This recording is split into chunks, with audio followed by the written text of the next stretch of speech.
Nama saya Rustam Gultom. Dahulu saya seorang Muslim. Kan Yesus itu Tuhan. Bagi saya itu satu kesesatan. Bapak saya sendiri pun tidak tahu baca Al-Quran, Pak. Sebetulnya yang membingungkan itu yang ada di dalam Al-Quran. Karena Al-Quran dinyatakan tauhid, tapi selalu menggunakan kalimat kami. Rusaknya mental bangsa Indonesia ini karena agama Islam. Gimana orang nanya? Bentar, ditanya balik, nggak jelas sekali nih orang.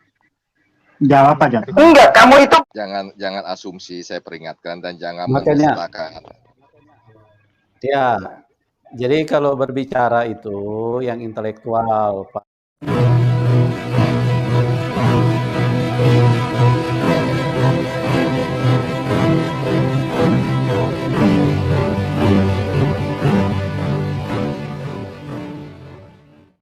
Assalamualaikum warahmatullahi wabarakatuh. Alhamdulillahirabbil alamin, wassalatu wassalamu ala asyrafil anbiya'i wal mursalin wa ala alihi wa sahbihi ajmain, amma ba'du.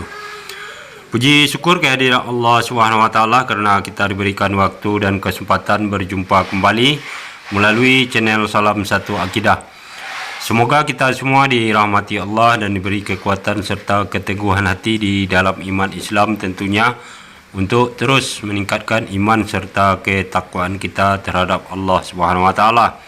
Dan insyaallah channel ini akan terus menyuarakan kebenaran Islam serta berupaya membenteng umat dari upaya-upaya pemurtadan. Baiklah saudaraku semuanya, pada video kali ini saya akan kembali menampilkan video yang diambil dari channelnya Yusuf Manubulu ya. Kembali dia menampilkan seorang murtadin ya, dan setelah disimak ternyata murtadin yang ditampilkan tetap sama dengan yang terdahulu, tetap tidak mempunyai kualitas dan tidak mempunyai ilmu atau keimanan yang mendalam di Islam. Dan juga selanjutnya di dalam perbincangan atau diskusi yang dilakukannya, di sini semakin menunjukkan kualitas para murtadin ini dan juga Yusuf Manubulu sendiri, juga si Cornelius dan yang lainnya, bahwa mereka ini benar-benar tidak bisa paham dan tidak mempunyai ilmu apapun ya untuk memahami Al-Quran, juga tentang bahasa. Mereka menyangka semua bahasa itu sama dengan bahasa Indonesia ya, terutama bahasa Al-Quran yang jelas itu adalah bahasa Arab yang klasik ya, sangat juga berbeda dengan bahasa Arab yang umum dipakai sehari-hari. Nah, bagaimana nanti di dalam diskusi tersebut orang ini menunjukkan kebodohannya, dan saya akan meluruskan dan membantah apa yang mereka sampaikan. Namun terlebih dahulu saya mengucapkan terima kasih yang setinggi-tingginya kepada saudaraku semua yang sudah mendukung channel ini dengan subscribe. Juga yang baru bergabung, jangan lupa untuk subscribe dan di-share ke media sosial. Dan juga kita dukung channel-channel dakwah lainnya untuk terus berkiprah dan berkembang ya, untuk membentengi umat dari upaya pemurtadan. Nah, tanpa panjang mukadimah lagi, langsung saja kita simak videonya. Selamat menyaksikan.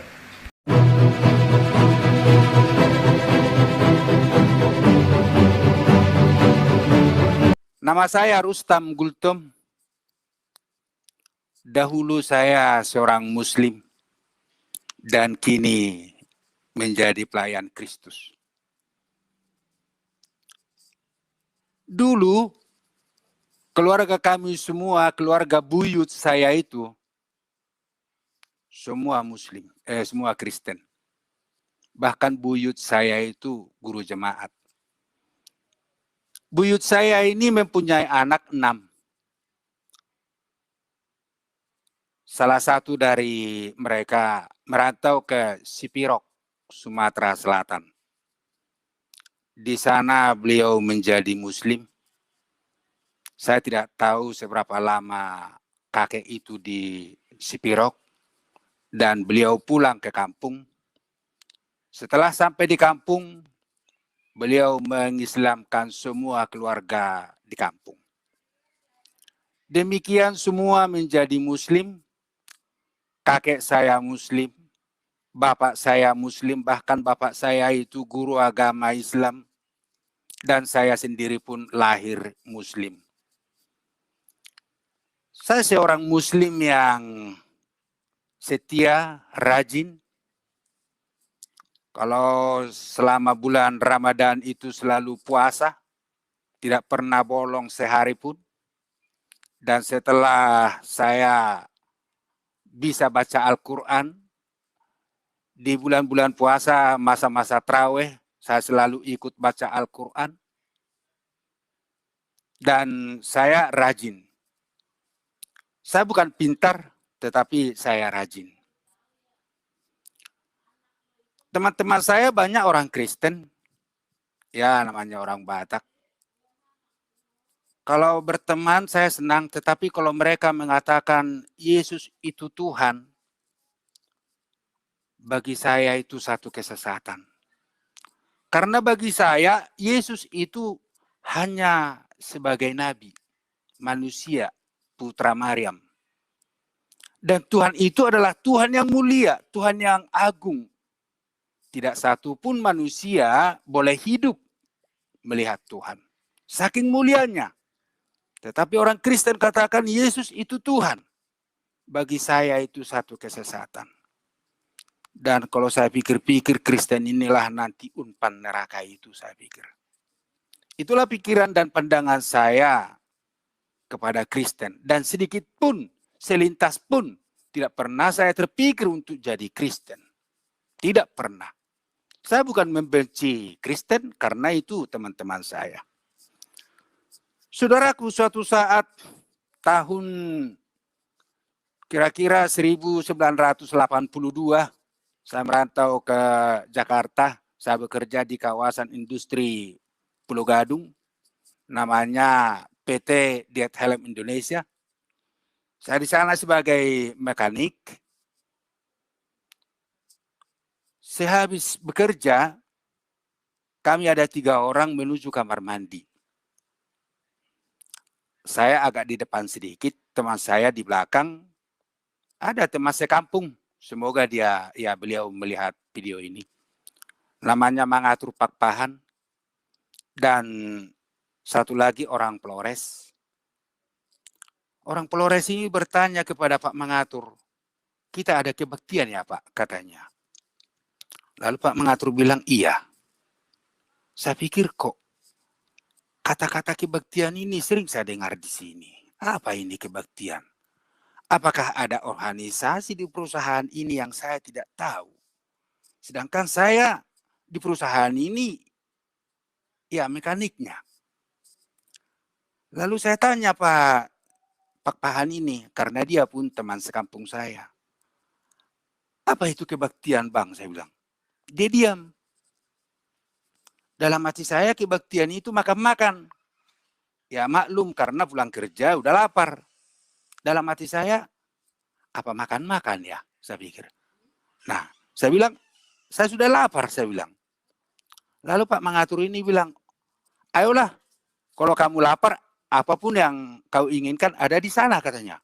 Loh, enak banget itu. Baru keinginan sudah ada, saya pikir. Luar biasa. Akhirnya kami masuk ke ruangan itu. Begitu kami naik ke lantai 2 di perusahaan itu, saya lihat ke depan, mereka nyanyi-nyanyi. Waduh, ini acara Kristen. Nah, saya lihat kiri kanan, gak ada makanan. Aduh, gimana ini saya pikir. Saya mikir untuk bergabung. Pulang tidak, pulang tidak, pulang tidak. Itu dalam hati saya. Tetapi personalia saya sudah melihat saya. Saya pun sudah tatap muka dengan beliau. Akhirnya, sekedar untuk menyesuaikan diri, saya ikut bergabung. Kalau teman saya yang 2 ini, karena kami sudah agak terlambat, mereka buru-buru aja bergabung dengan teman-teman itu begitu. Di situ nyanyi-nyanyi, saya diam karena saya pun tidak tahu pujiannya. Nah, pas baca firman Tuhan, saya pun diam Karena bagi saya duduk di situ untuk menyesuaikan diri aja, menghargai aja. Saya tidak ada bagian apa-apa. Hanya saya agak dongkol sama sepapahan ini. Gara-gara lain inilah tadi, maka saya ikut di sini. Makin lama pulang, makin lapar. Itu dalam hati saya. Nah, jadi mereka bergilir semua membaca. Semua mereka punya Alkitab. Nah, dalam hati saya tidak akan baca Alkitab. Tidak akan baca karena saya tidak ada Alkitab. Tetapi pas yang di sebelah kiri saya ini kasih Alkitabnya kepada saya. Saya kaget. Saya Kristen, saya pikir. Saya akan baca. Tapi situasi sudah menunggu saya untuk membaca, saya harus baca. Ayat pertama yang saya baca waktu itu bahasa bebasnya kira-kira seperti ini. Kalau kamu berhati dua tidak akan mendapat hidup yang abadi. Saya kaget dengan ayat yang saya baca ini. Loh, kok tahu? Saya tunjuk tangan, tolong satu ayat buat saya, Pak. Nah, saya sibuk merenungkan ayat ini. Pendeta itu berkhotbah, hampir saya nggak konsen ke situ. Saya konsentrasinya ke ayat yang saya baca ini. Kok tahu? Berhati dua, ragu-ragu. Pulang tidak, pulang tidak. Waduh, apa ini? Nah, begitu selesai Bapak Pendeta berkhotbah, beliau memberikan kesempatan untuk bertanya, lalu saya bangun. Saya dekati, saya salam, saya Muslim, saya orang Batak. Tolong, apa arti ayat ini, Pak? Saya bilang. Nah, saya tunjukin ayat yang saya baca. Lalu Bapak ini menopak pundak saya. Haleluya, kamu sudah dipanggil Kristus. Katanya, aduh, sialan saya pikir. Jangan sia-siakan kesempatan ini. Tuhan mengasihimu. Kau sudah dipanggil Kristus katanya. Aduh Tuhan. Bagi mulai itu Tuhanmu itu dalam hati saya. Aduh kenapa tadi saya maju. Kenapa saya tanya. Nah akhirnya demikian berjalan. Dan saya habis ibadah. Saya diantar oleh Bapak personalia ini untuk pulang. Dan setibanya di rumah. Saya kembali sholat. Saya pikir.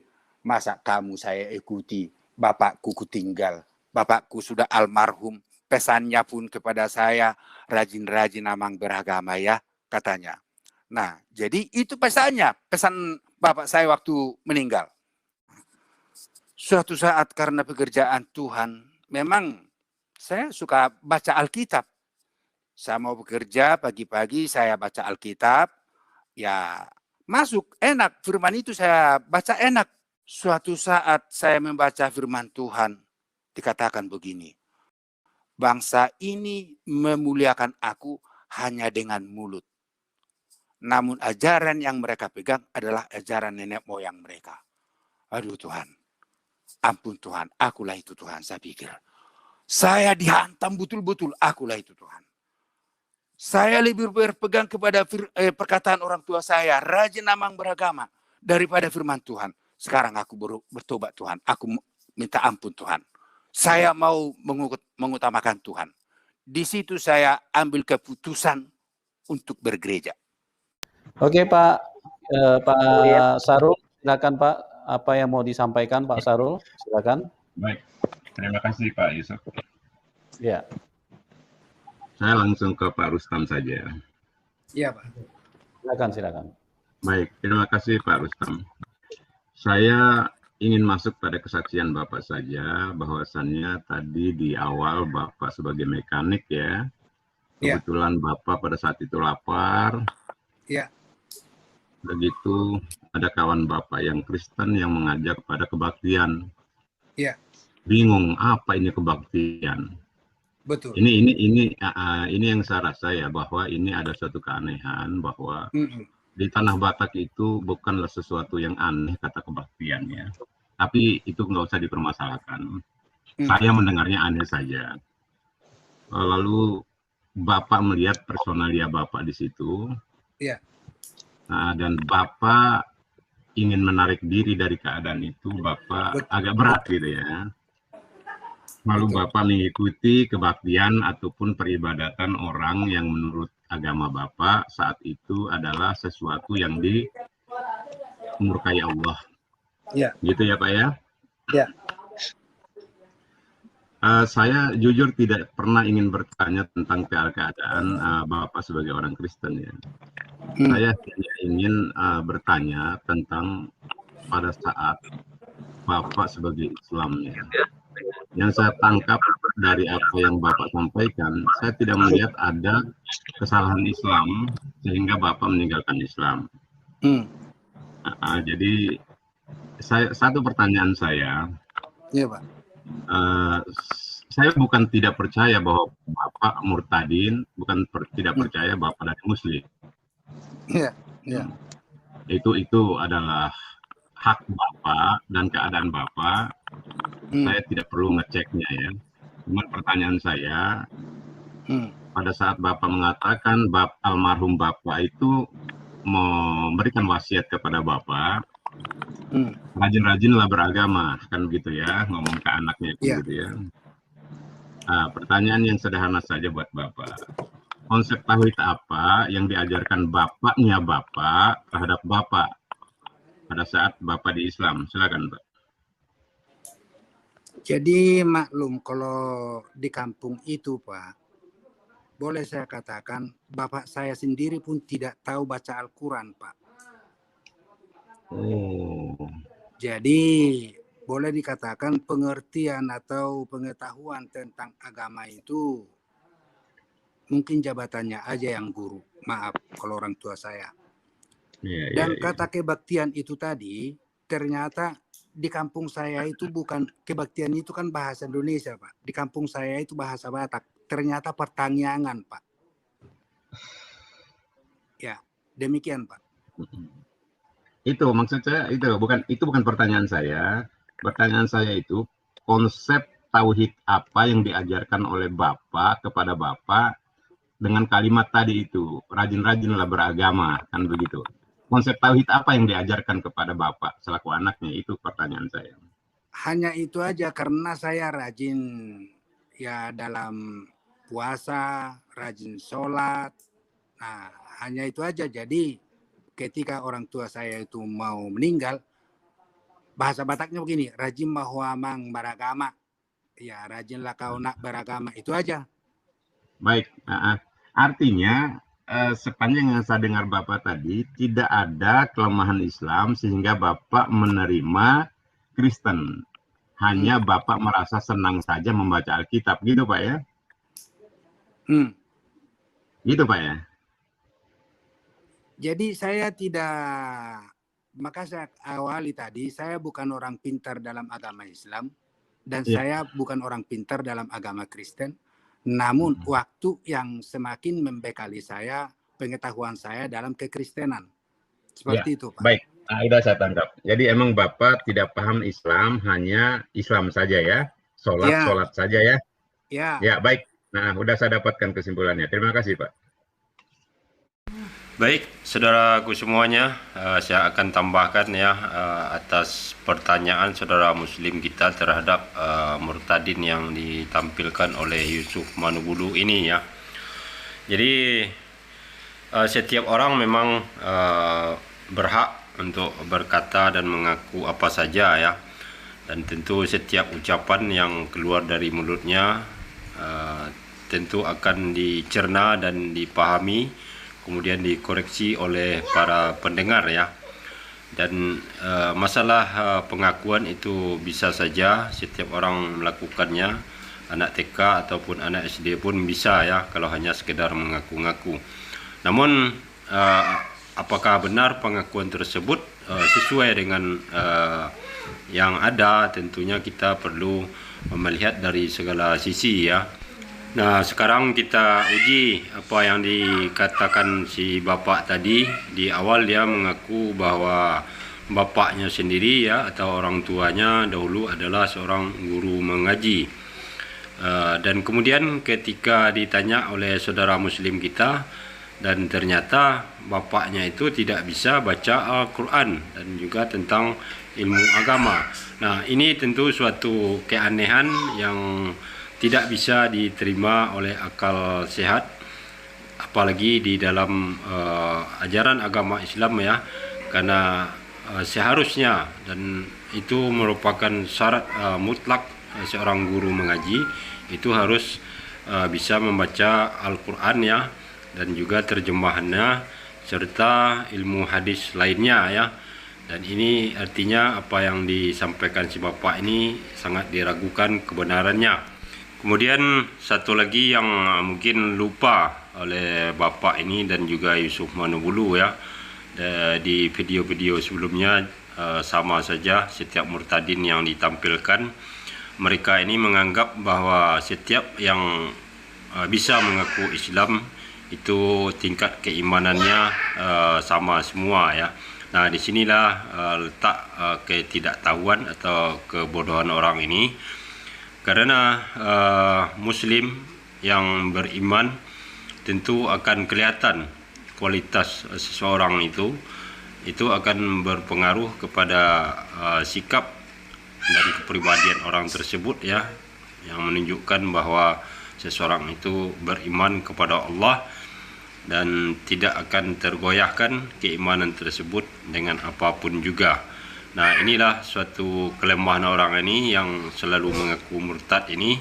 Jadi mereka menganggap asal sudah bisa menyatakan beragama Islam, bisa membaca atau menghafal beberapa ayat, mereka anggap itu sudah luar biasa ya. Jadi itulah kebodohannya. Oke, kita lanjut lagi. Nah, ini kita ke Pak Indra dulu. Silakan Pak Indra. Apa yang mau disampaikan? Silakan. Terima kasih atas waktu. Ya. Sebelum kita lanjut ke dunia apologet, saya ingin bertanya ke narasumbernya dulu ya. Saya tertarik tadi. Begini Pak, pada umur berapa Bapak murtad dari Islam ke Kristen itu Pak? Halo. Iya, halo. Pada umur berapa Pak Bapak meninggalkan agama Islam itu atau murtad itu pada umur berapa Pak? Oh, umur 22 tahun Pak. Dan saya dibaptis itu umur 24 tahun. 25. Oke, makasih Pak. Berarti ya sudah termasuk dewasa Pak ya. Ini juga saya yang tertarik, ya saya akan tertarik tadi bahwasannya Bapak itu rajin menjalankan sholat ya, seperti itu Pak ya. Iya. Ya. Apa namanya, bacaan sholat yang masih diingat itu kira-kira apa ya Pak? Masih ada yang diingat Pak ya bacaan sholatnya? Paling Al-Fatihah. Apa namanya, maaf Pak ya, ini cuman mau refresh pikirannya Bapak sedikit aja. Oke. Bapak tadi kan mengatakan hafal Al-Fatihah. Kira-kira bisa nggak diulangi Pak biar kita ingin dengar Pak sekarang Pak? Boleh. Kalau Bapak tidak keberatan. Silakan Pak. Alhamdulillahirabbil alamin arrahmanirrahim maliki yaumiddin iyyaka na'budu wa iyyaka nasta'in ihdinas siratal mustaqim siratal ladzina an'amta 'alaihim ghairil maghdubi 'alaihim waladdallin amin. Oke, terima kasih banyak Pak. Selain itu ada lagi Pak yang nggak tahu ya? Ada Wanas, Wahad. Coba Pak, ingin dengar Pak. Kul huwallahu ahad Allahu samad lam yalid lam yulad lam yakul lahu kufuwan ahad. Kul a'udzu birabbin nas malikin nas ilahin nas min syarril waswasil khannas minal jinnati wan nas. Salah Pak. Wah, salah tadi lagi. Kul a'udzu birabbin nas malikin nas ilahin nas min syarril waswasil khannas wa min syarril salah Pak. Maklum Pak, udah lama. Allazi waswisu fi sudurin nas minal jinnati wan nas. Ya Indra. Terima kasih Pak, itu aja. Ya. Boleh saya nanggapi sekarang? Menanggapi Iya, Pak Kaji aja nanggapin itu. Ya, boleh. Silakan Pak Kaji, silakan. Jadi begini. Suaranya Pak agak besar sedikit Pak. Iya, ini sudah besar ini. Mic-nya Pak, mic-nya didekatin ke mulut Pak Kace. Iya, Pak Kace-nya digedein Pak Kace. Pak Kace-nya digedein. Iya, bagaimana ini jelas sekarang? Ya, jadi begini. Para penguji murtadin dari Islam, kenapa ya hanya cara baca yang dia tesnya, bukan artinya kalimat atau ayat? Apakah memang semuanya umat Islam itu hanya bisa baca doang ke Al-Quran? Dan itu pun benarnya menurut pribadinya masing-masing. Nah, saya beritahukan ternyata benar bahwa Islam itu banyak yang tidak memahami Al-Quran. Itulah sebabnya banyak salah paham dengan ayat-ayat Al-Quran, apalagi ayat Alkitab. Karena uji emisinya saja cuma bisa baca, bisa mendengar. Kalau sama dengan dia bacaannya baru dianggap benar. Kalau tidak sama dengan dia, lupa-lupa dianggap oh bodoh, kan gitu. Ya, harusnya kan diuji itu maksud dan tujuannya kalimat yang harus diuji. Kemana ini arahnya? Contoh, ihdinas sirotol mustaqim itu apa yang ditanyakan jalan yang lurus itu yang mana? Harusnya seperti itu. Ngerti nggak lo di dalam Islam? Harusnya begitu. Uji emisinya ngaco juga sih ya. Cuma bacaannya doang, mahorijul hurufnya yang diukur, pandang pendek, tajwidnya. Itu hal yang sepele yang tidak berguna menurut kehidupan manusia. Kenapa saya katakan tidak berguna? Bisa baca Quran pun nggak membuat apa-apa. Tidak ada bisa baca Quran, bisa terbang, bisa bikin pesawat, tidak ada. Jadi itu hanya memberikan manusia kebodohan bagi bangsa Indonesia kalau memang yang ditesnya cuma baca doang. Itu aja dari saya ya, tanggapan untuk Pak ini yang nanya narasumber. Baik, saudaraku semuanya, di sini saya akan menanggapi selanjutnya ya. Yang pertama tadi masih menanggapi si bapak yang mengaku murtad tadi ya. Tadi saudara muslim kita menguji untuk bacaan ayat Al-Quran, dan ternyata sama-sama sudah kita dengarkan apa yang dibaca bapak itu salah semua ya. Tapi kita tidak menyalahkan. Mungkin bisa jadi karena memang sebelum tampil dia belum hafal semua ayat yang harus dibaca. Bisa jadi juga memang karena sudah lama dia murtad, bisa lupa ya. Jadi itu bukan inti permasalahannya. Yang jelas setiap bacaan umat muslim itu akan menjadi tolak ukur bagi kita umat muslim yang beriman, karena dari ayat atau kalimat Al-Quran yang dibaca itu akan menentukan makna dan arti yang sesungguhnya dari ayat yang dibaca ya. Dan sekaligus ini jawaban ini sebetulnya menunjukkan kebodohan si Cornelius ya, yang tadi mengatakan setiap muslim yang bertanya selalu menguji bacaan ya. Nah, kenapa bisa katakan si Cornelius ini bodoh?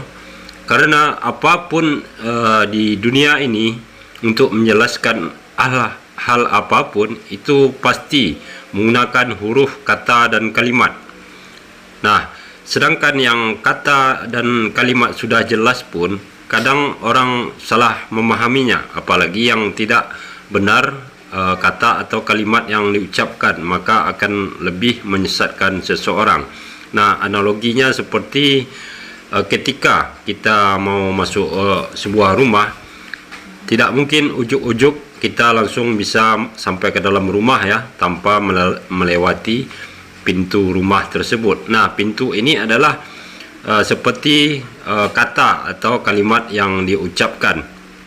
Kemudian yang menunjukkan atau si Cornelius memamerkan kebodohannya ya, kedunguannya, dia mengatakan tidak ada untungnya dan manfaatnya dengan membaca Al-Quran ya, tidak bisa membuat pesawat dan segala macamnya. Nah, ini saya rasa ucapan orang yang memang sudah stres ya, atau tidak waras, karena memang tidak pernah yang namanya kata atau kalimat yang bisa membuat pesawat ya, apapun itu, tidak saja Al-Quran atau ayat ya. Yang bisa membuat itu sudah jelas ilmu pengetahuan, keahlian seseorang ya, mekanik ya, bukan ayat. Nah, disinilah kebodohan si KC yang dia pamerkan kepada kita semua, hanya berdasarkan kebencian. Mungkin dia terlampau dendam waktu jadi TKI di Arab sama orang Arab ya, jadi bersikap seperti ini. Oke, kita lanjut lagi. Silakan, Sauludin. Dalam Al-Quran, nabi-nabi terdahulu wafat dalam keadaan Islam. seperti Nabi Ibrahim mewasiatkan ucapan itu kepada anak-anaknya, demikian pula Yakub, wahai anak-anakku, sesungguhnya Allah telah memilih agama ini untukmu, maka janganlah kamu mati kecuali dalam keadaan Islam. Nabi Musa juga serta nabi-nabi lainnya. Sudah.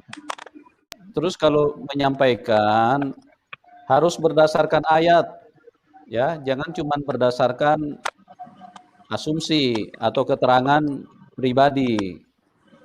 Jadi ayatnya mana kalau Ibrahim itu Islam, Yakub itu Islam, ayatnya mana? Jadi jangan membohongi publik gitu loh. Silakan. Surah Al-Baqarah ayat 132. Ya. Terus Al-Baqarah 132 bunyinya apa, Pak?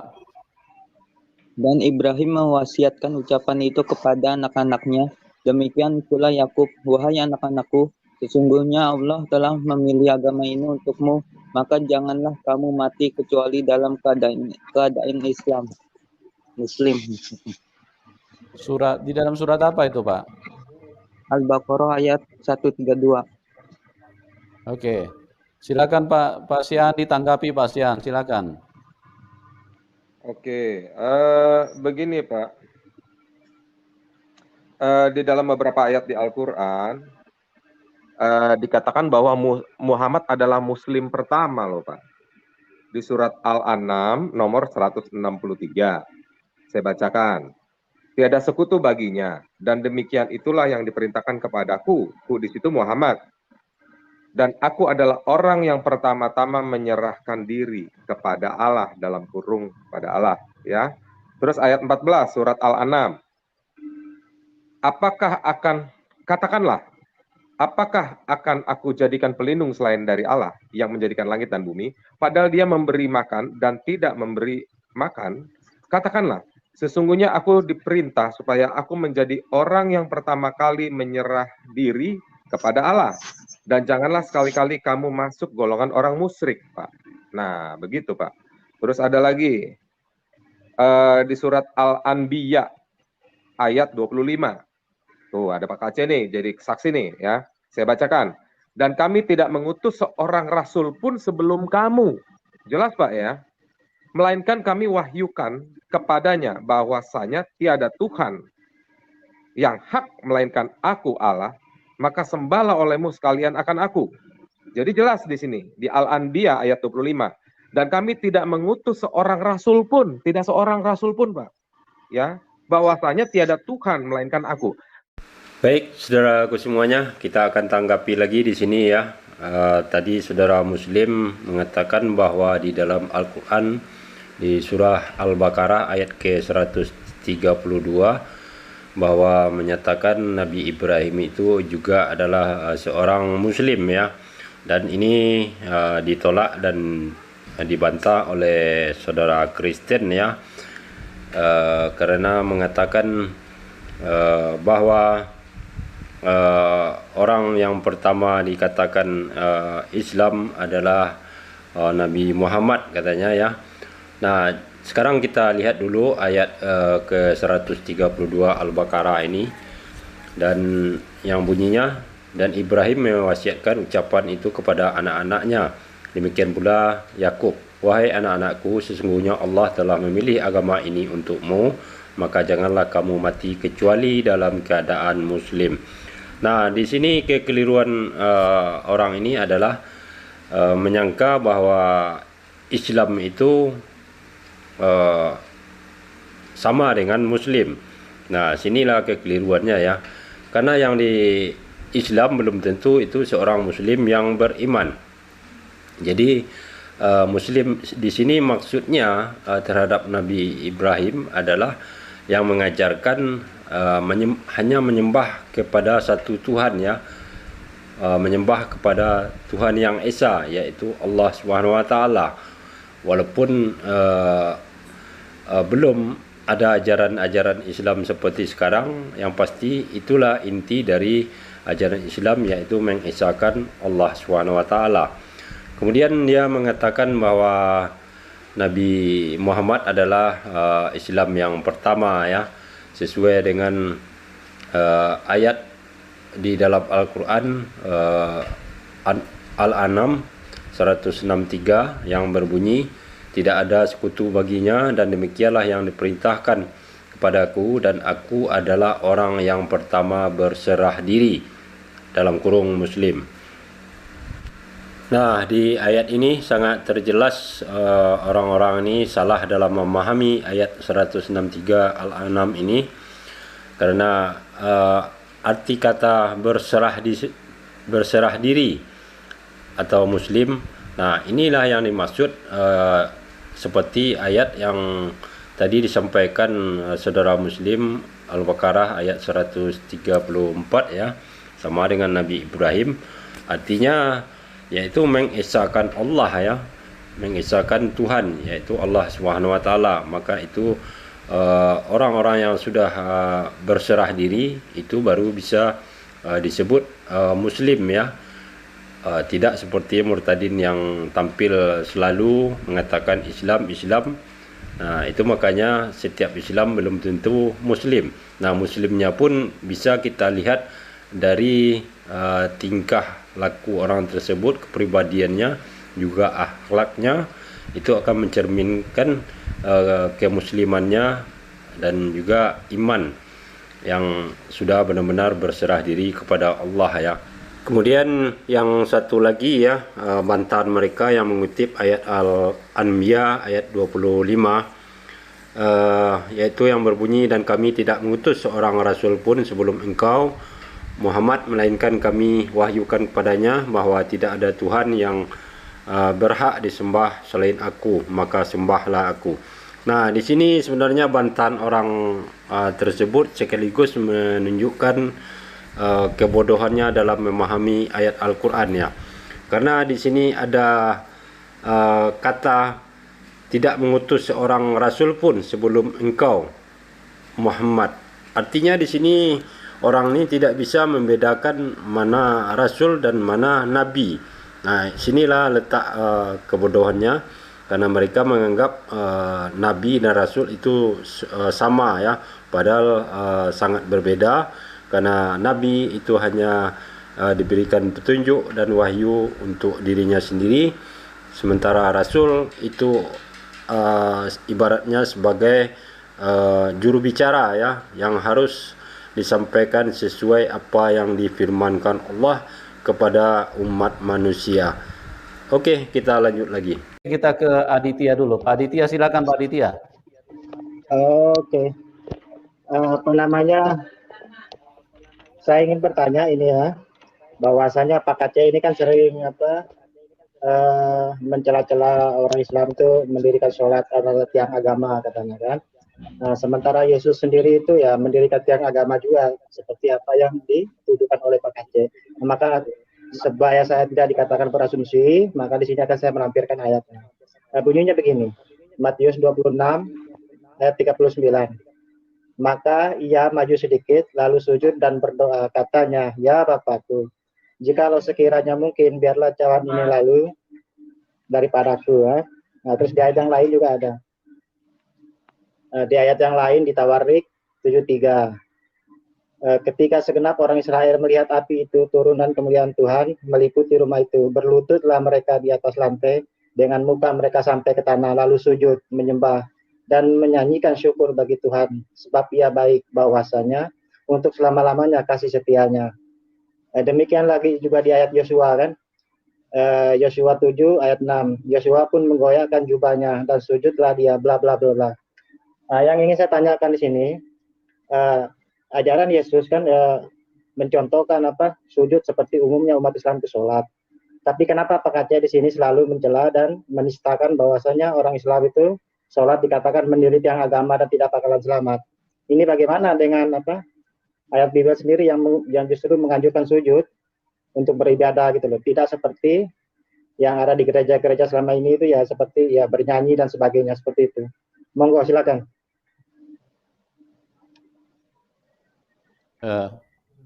Kita kasih ke Pak Sian aja dulu. Pak Sian, silakan. Pak Sian. Oke, kalau Pak siapa namanya Aditya ya? Kalau Pak Yoi. Aditya mengklaim bahwa Yesus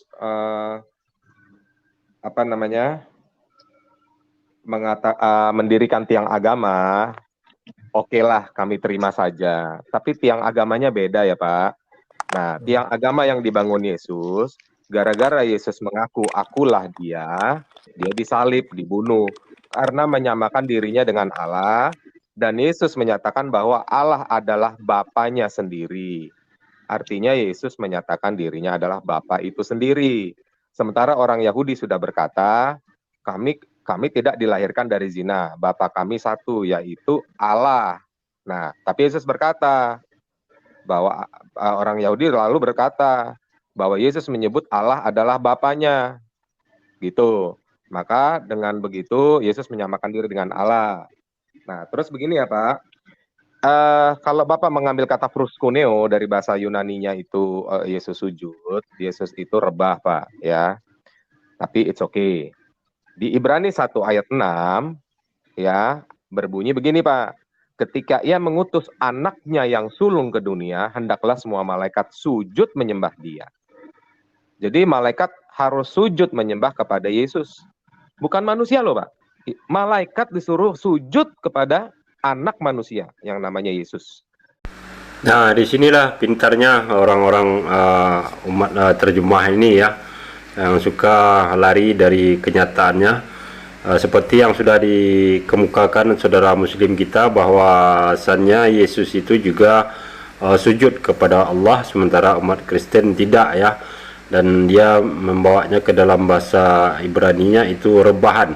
Nah, sujud maupun rebahan kira-kira ya mungkin hampir-hampir sama, tapi apakah umat Kristen melakukan hal seperti itu? Kan tidak, sehingga dia langsung lari ke ayat di dalam Bible, kalau tidak salah di Ibrani tadi ya, dan mengatakan untuk memperkuat bahwa Yesus itu adalah Tuhan, dia mengatakan bahwasanya malaikat juga sujud kepada Yesus.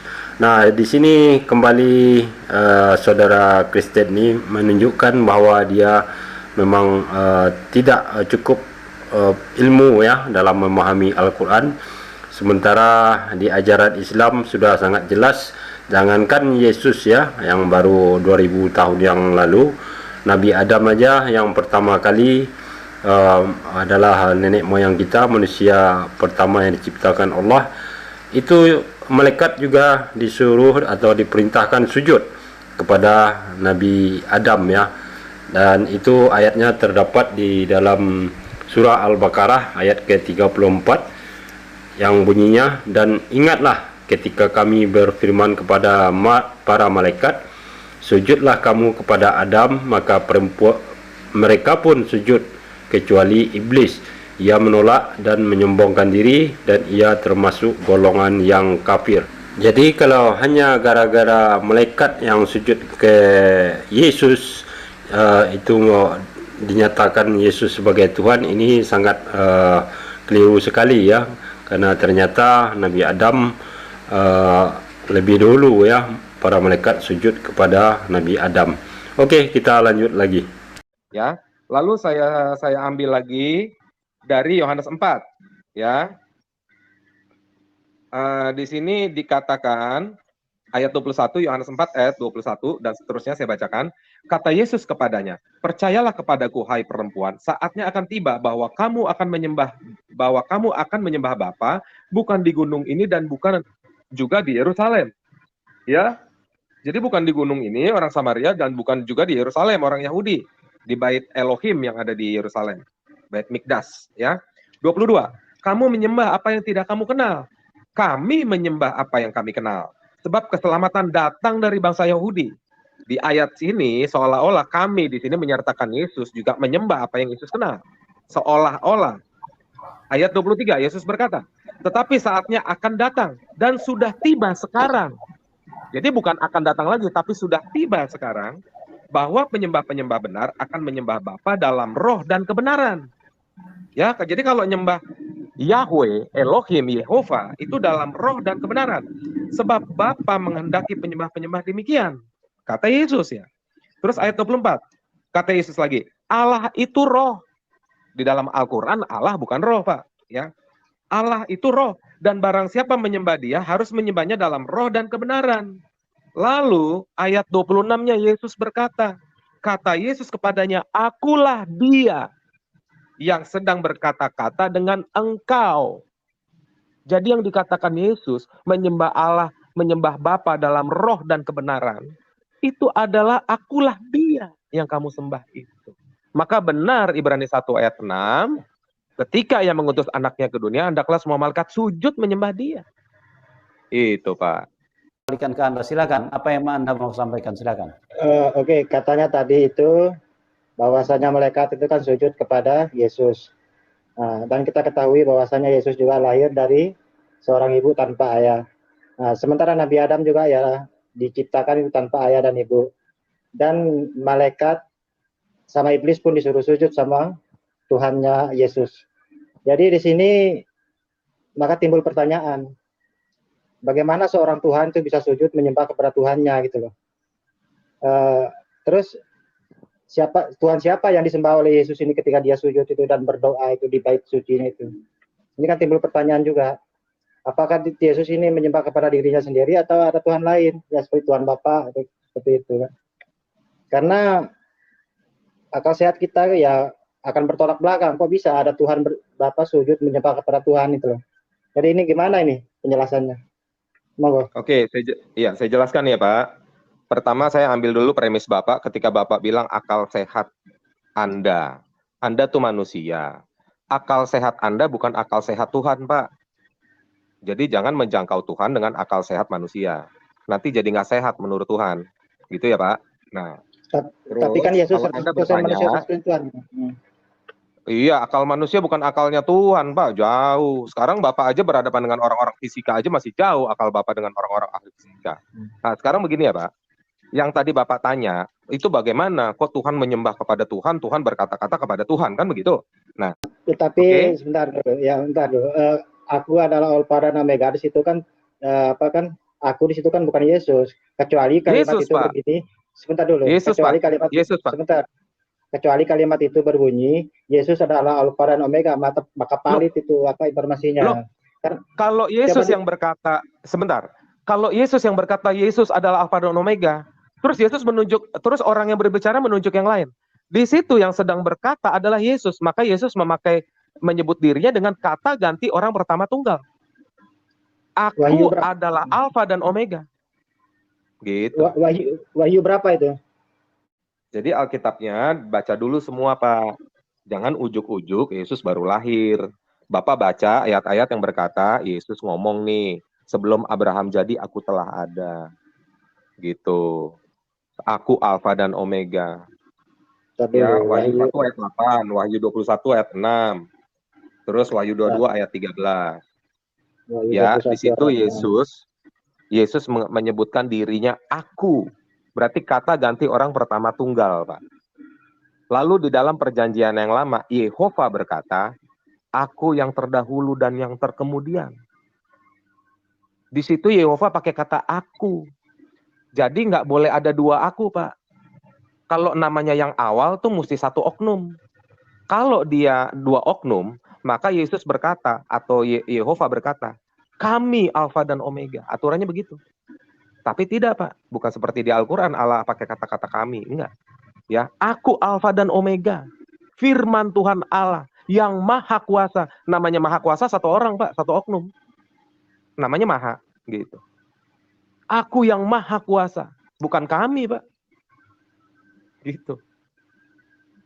Yesus itu sudah ada sebelum segalanya ada. Dia sendiri yang mendatangi Hawa di Taman Eden. Dia yang memberi nama kepada Yakub menjadi Israel. Dia yang mendatangi Hagar, Siti Hagar, lalu menyebutnya Elroy. Dia yang menjumpai, yang menemani Sadrak, Mesak, Abednego di dalam tungku perapian. Dia sendiri yang datang menjumpai Abraham dalam namanya Melkisedek. Itu, Pak.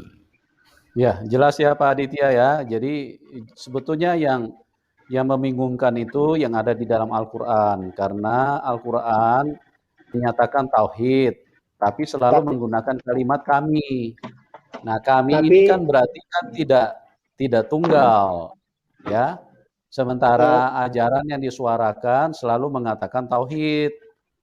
Nah, ini yang justru membingungkan Pak Aditya, ya. Jadi itu harus gimana?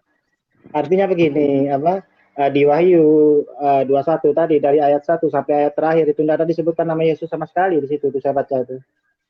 Tidak disebutkan nama Tuhan Yesus, tapi kata ganti tunggal, Anda kan pernah belajar bahasa Indonesia. Kalau menyebut aku itu berarti kata ganti tunggal orang pertama, ya. Dari situ saja sudah tidak bisa dibantah kalau itu Tuhan Yesus yang bicara sendiri. Yang membingungkan itu justru orang. Pak Yusuf, tolong, mohon maaf saya potong. Disebutkan kok, suruh dia baca yang Wahyu 22 ayat 16. Itu ada kata Yesus kok, semua perkataan Yesus. Dianya aja matanya kelilipan. Iya. Ya Pak Aditya. Jadi justru saya ingin menyampaikan begini kepada Pak Aditya. Justru sebetulnya yang terus bersuara tauhid, tapi setiap kali berbicara selalu kami, gitu loh. Kami itu tidak pernah sendiri, Pak. Kami itu tidak pernah sendiri, gitu loh. Makanya itu membingungkan, Pak, gitu loh. Mana yang disebut dengan tauhid, tapi kok selalu menggunakan kata kami. Setiap kali berbicara, Al-Quran selalu menyebutkan kata kami, gitu. Oke, sebentar sebelum kita jawab kata kami ini, sebentar dulu. Bapak tadi mengatakan siapa tuh Pak mengatakan bahwa Samuel di Wahyu 22 ayat 12 Bapak mengatakan kan ada nama Yesus di situ ya. Di sini Bapak berdusta loh. Di ayat 12 ini saya baca Pak ya. Sesungguhnya aku datang segera dan aku akan membawa upahku untuk membalaskan kepada setiap orang menurut perbuatannya. Pak, sampai 17 baca itu semua Yesus Pak yang berkaca yang berkata-kata, baca sampai berkaca-kaca Pak. Iya, berkaca-kaca sampai 17 tuh. Nah, saya baca 17 ya. Aku Yesus telah mengutus malaikatku. Itu Yesus Pak, Wahyu 22 ayat 16 ya, itu jelas Pak, itu satu perikop. Jangan Wahyu begini aja. Ayat.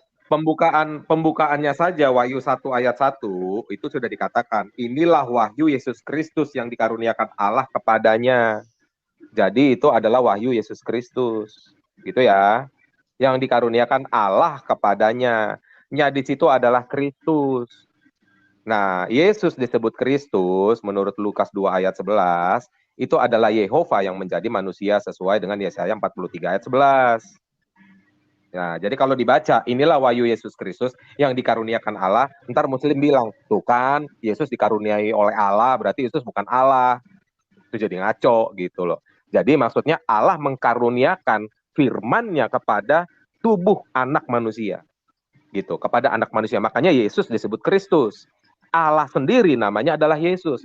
Yohanes 17 ayat 11-12, Yohanes 5 ayat 43. Gitu. Bapa sendiri namanya adalah Yesus. Begitu. Tapi sebentar ya, ini terakhir mungkin ya, kasih kesempatan teman yang lain. Ini ya, di Wahyu 22 ayat 15 itu kan sudah beda konteks itu. Karena di sini kan Yesus ini kan berbicara dengan orang-orang ya, maaf ya, orang-orang Sundal di sini kan tetapi anjing-anjing dan tukang itu satu konteks hari penghakiman, dia hakim, jangan diasumsikan dengan seenak udelnya, itu satu konteks. Gimana beda konteks sih tentang hari penghakiman? Aduh. Enggak, ini ceritanya terputus. Sabar dulu. Amin. Ya. Ini kan terputus dengan apa itu alfa omeganya kan, mulai di ayat 14 itu tadi kan, bahwasanya dia sudah beda cerita lagi ini. Itu loh maksud saya tuh. Artinya ya Yesus kan di sini kan Yesus berkata begini, aku ayat 16 kan, aku Yesus telah mengutus malaikatku, ya kan, beda kan konteksnya, untuk memberikan kesaksian tentang semua ini kepadamu bagi jemaat-jemaatku. Aku adalah Tunas, yaitu keturunan Daud, bintang timur yang gilang gemilang. Itu beda konteks sama dengan Omega tadi itu. Enggak kan? Oh, sama Pak, konteksnya sama Pak. Di ayat 12-nya baca dong. Sesungguhnya aku datang segera. Yang datang tuh Yesus, Pak. Yang datang itu Yesus ya. Kalau Anda di situ, oh ini konteksnya adalah Allah. Jadi Allah datang ke bumi begitu. Amin kalau kamu menyatakan seperti itu, Pak. Nah, jadi ayat 12-nya, sebentar. Enggak ada kata Sesungguhnya Yesus aku datang segera. itu. Baca ayat 12 ya. Sesungguhnya aku datang segera dan aku membawa upahku untuk membalaskan setiap orang menurut perbuatannya. Lalu ayat 13-nya, aku adalah Alfa dan Omega. Jadi aku adalah Alfa dan Omega, aku di sini adalah yang datang segera itu, Pak. Itu. Kalau si Amin mah nggak usah didengerin, Pak. Tapi kan ada tidak ada kata Yesus, itu kan kata aku kan. Ya iya, aku di situ Yesus, Pak. Lihat konteksnya semua, baca itu kitab Wahyu. Gitu loh. Jadi ada kalau ada kata kami itu bukan Allah Subhanahu wa taala ya. Mengenai kami tadi ya, begini maksud kata kami dalam Al-Qur'an ya. Allah itu ya sekali-kali kadang menggunakan kata aku, kata Rab kan, ya kadang-kadang kata kami. Ya kami di sini itu maksudnya apa itu? Allah, malaikat Jibril, yaitu kata kami, makanya digunakan jamak di situ itu karena malaikat dengan Tuhan dengan malaikatnya seperti itu. Sekarang begini, saya nggak paksa Bapak. Kalau Bapak mau menolak aku itu bukan Yesus, ya nanti Bapak debatnya jangan sama Kristen, Pak, tapi sama ahli bahasa. Debatnya sama ahli bahasa, Pak. Jangan debat agama lagi. Nah, nanti Bapak akan ditertawakan kalau aku di situ adalah Allah, bukan Yesus. Baik, saudaraku semuanya, di sini saya akan kembali komentari ya apa yang barusan kita dengar. Sebenarnya cukup banyak hal-hal yang mesti kita luruskan ya. Di antaranya tadi ada dia mengatakan roh itu adalah Tuhan, juga masalah Yesus adalah Alfa dan Omega, juga tentang kata kami yang dia katakan di dalam Al-Quran Tuhan itu adalah jamak ya, karena menggunakan kata kami. Juga terakhir dia mengatakan kalau mau mendebat tentang bahasa, maka seharusnya berdebat dengan ahli bahasa, bukan lagi tentang agama. Itu gegara memang tidak ada terdapat nama Yesus di dalam ayat Wahyu yang dipermasalahkan tadi ya, yaitu di Wahyu 22 ayat ke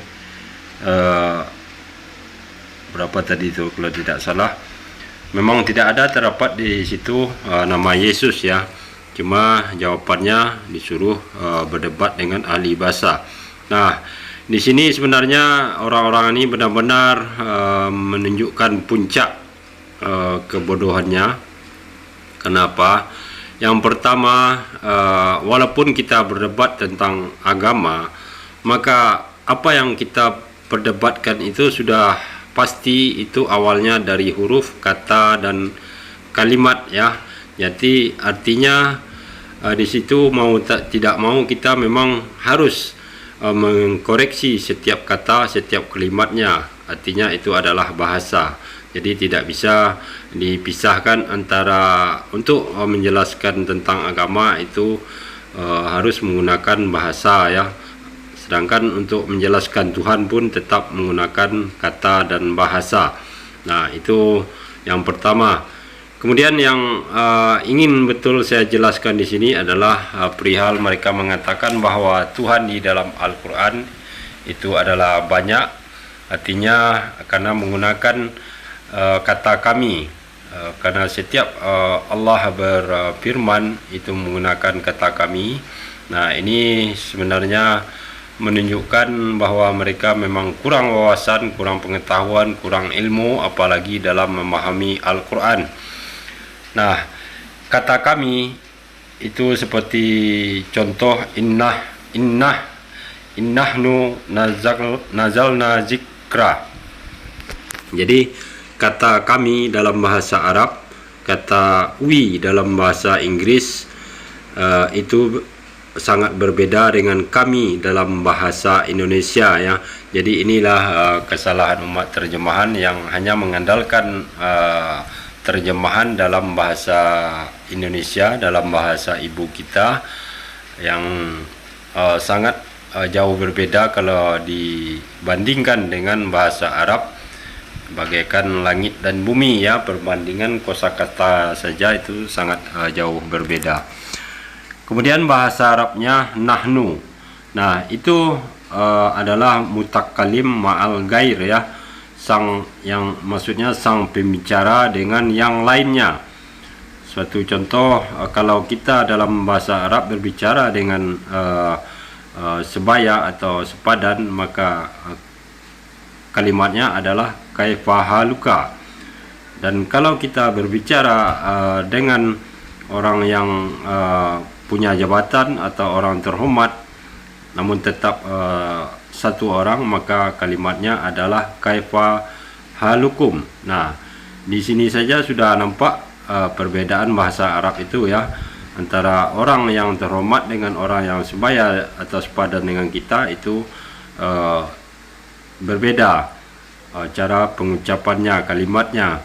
Kemudian bentuk jamak dalam bahasa Arab itu adalah sebagai style ya, atau untuk menunjukkan penghormatan. Jadi kata kami adalah simbol kebesaran. Jadi Allah itu sendiri ya boleh dong membesarkan dirinya dengan menyebut kami, karena itu di dalam bahasa Arab makna pengertiannya adalah simbol suatu kebesaran, karena memang pada dasarnya Allah itu maha besar, maha esa, maha segalanya. Jadi sangat pantas ya kalau kata kami itu dipakaikan kepada Allah. Jadi tidak bisa diartikan kata kami itu ke dalam bahasa Indonesia seperti yang kita pahami. Kalau di bahasa Indonesia ada kata kami, ada kita ya. Satu contoh, kalau kami di dalam bahasa Indonesia misalnya ada 3 orang, saya, kamu, dan dia. Ketika saya berkata kita akan makan, maka berarti itu ketiga-tiganya kita akan makan. Cuma kalau sebutannya kami akan makan, berarti saya tidak mengajak kamu dan dia. Nah, disitulah letak perbedaan bahasa. Apalagi ya bahasa Arab. Bahasa Arab adalah bahasa yang paling lengkap dan paling unik di dunia ini ya. Karena tidak ada bahasa selain bahasa Arab yang ada jamak, dijamakkan lagi, itu tidak ada kecuali bahasa Arab. Dan saya contohkan ya, misalkan kata ID. ID itu adalah jamak dari yadun ya, artinya adalah satu tangan. Kemudian dijamakkan lagi jadi yadani, artinya 2 tangan. Kemudian dijamak lagi menjadi ID, yaitu 3 tangan. Nah, kemudian dijamakkan lagi, namanya jamul jam'i, berubah jadi dia ayadi, yang maknanya pun sudah berubah menjadi kedermawanan ya. Jadi seperti itulah rumitnya untuk memahami bahasa Arab. Jadi tidak serta-merta apa yang anda baca itu anda bisa pastikan pengertiannya seperti apa yang anda lihat. Jadi Al-Quran itu tidak bisa hanya berdasarkan tekstual, hanya yang tersurat, sementara Al-Quran itu tersimpan makna yang mendalam ya, banyak yang tersirat yang tidak semua orang bisa memahaminya dengan gampang. Nah, demikianlah saudaraku semuanya, mudah-mudahan video ini semakin memperlihatkan kepada kita betapa memalukannya orang-orang ini yang mengkritiki Al-Quran tetapi tidak mempunyai ilmu ya. Dan mudah-mudahan juga ini bagi kita bisa semakin meningkatkan iman dan ketakwaan kita kepada Allah Subhanahu wa taala. Akhir kalam, tidak ada kadi yang tidak retak. Kalau ada kesalahan itu murni dari saya. Kebenaran hakiki hanya milik Allah Subhanahu wa taala. Terima kasih. Assalamualaikum warahmatullahi wabarakatuh.